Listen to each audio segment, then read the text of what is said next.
kamusta ka? Madaming death threat. Sobra, nadagdagan lalo nung time na binuking kong may mga DDS vloggers na nakakausap si Tebes. Oo? Yes, direct contact. Kahit nasa loob siya? Hindi pa siya nahuhuli, meron na. Mhm.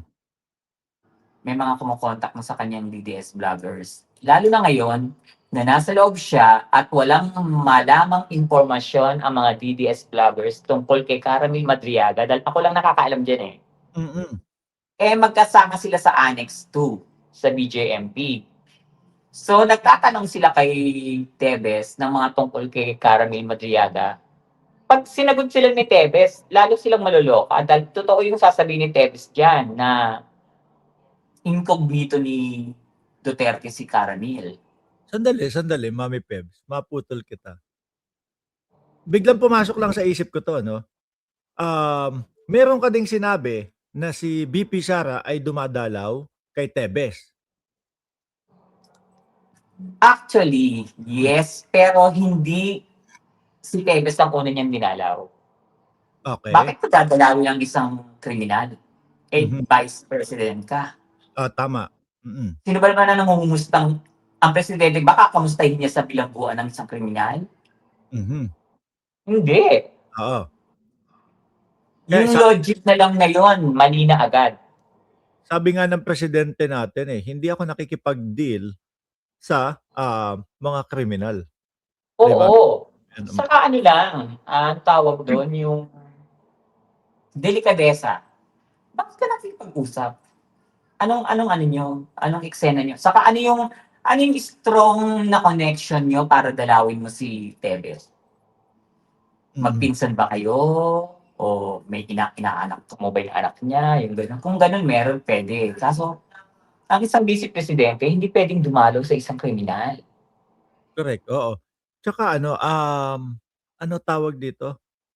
Ibig mong sabihin, kapag ka nagsalita pa si Tebes, imbis na makabuti doon sa mga DDS, mas makakasama pa kay BP Sara. Yes. Pasplok. Mali nga sila. Sabi ko, sino gumawa ng mga script nyo? Naiinis ako. Nagbibigay sila ng info. Oo. Pasplok nga, meron ka bang dun sa posibleng masabi pa ni Tebes kung sakali? Actually, ito sa totoo lang ako nakikinig si Tebes or yung mga alipores niya, yung si Tebes nakikiusap yan, nagtatanong yan kay Caramel. Okay. Kung nabigay ni Topacio yung 1 bilyon na dinonate niya nung rally para pambayad sa mga retired generals. Si Topacio ang nagbigay. Kay Topacio niya yung pinaabot eh. Wait. Etong September, kung di ako nagkakamali, 23, something like that? Itong huli, yung sa iglesia. Okay.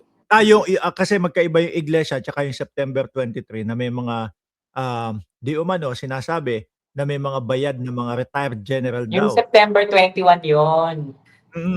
Doon ba yung 1 billion or doon iba pa yun. Iglesia? Iba pa yun. Yung kay Tebes, yun yung sa waterfront nag-meeting yung mga retired generals.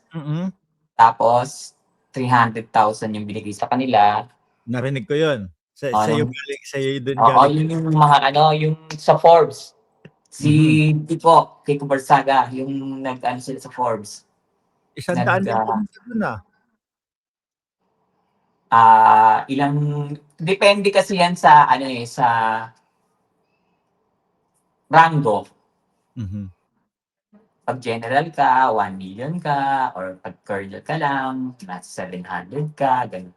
Babalikan ko lang 1 billion yung ibinigay, dinonate ni Tebes para mag-rally at pinadaan kay Attorney Topacio, tama ba? Kasi yun ang lawyer niya. Ang tinatanong kay Madriaga kung nakarating ba? Oo. Bakit pinapatanong nyo kay Madriaga? Ano pakialam ni Madriaga doon? nakakulong nga yung tao nandun sa kasama niya. Kaya nga, ang dami nilang ginagawang eksena, so nabubuking pa. Grabe, 1 billion. Ang dami nun.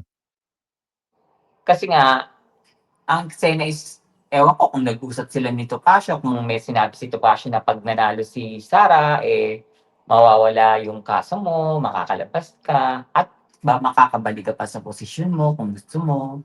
Oo, kasi sa totoo lang talagang yung mga ano, 'di ba?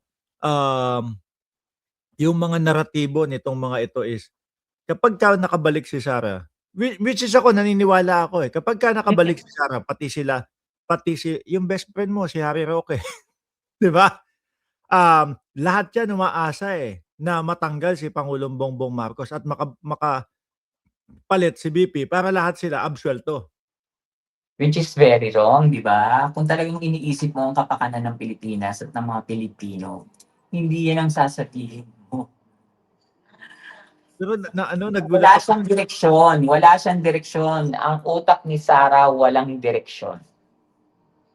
sa kita pa naman niya sa mga press conference niya, doon sa Walang mga direksyon. Hindi mo alam kung anong gusto niyang gawin para sa bansa. Wala. tsaka kita doon sa mga press conference niya na 'di ba nung kainitan ng, confidential funds, wala pang impeachment no'n.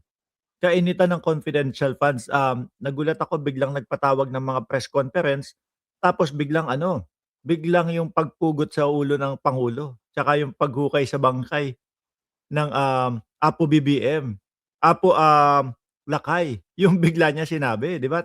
So dito yung sinasabi mong walang direksyon, agree ako diyan. Oo, di ba? Paiba-iba. Depende dun sa isyung ilalabas namin or ilalabas ng palasyo, yung nagiging takbo ng utak niya. Opo, pero oo, naka-base Di do'n, oo, ba? Yun correct, yun, correct. naka-base. Mm. Pero ano, Mami Pebs, ikaw, sa lahat ng naipo-post mo nakikita ko talagang malalim yung malalim yung pagkakaalam mo doon sa Madriaga at Sara Duterte connection. Malalim talaga, May As papakita ako sa'yo, in, may oo. papakita ako sa'yo. Um, Eto,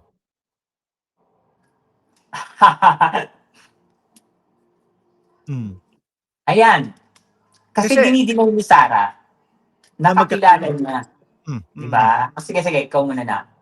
Hindi, yun yung tatanong ko po sa inyo. Yun yung nakikita ko na hindi daw nila kakilala, pati nga, sino pa ba yung isang nagsasabi na hindi kakilala? Pati nga si Chavit, Si, sinasabi sino ba to? Yung ano, yung head ng PSG. mm. Ngayon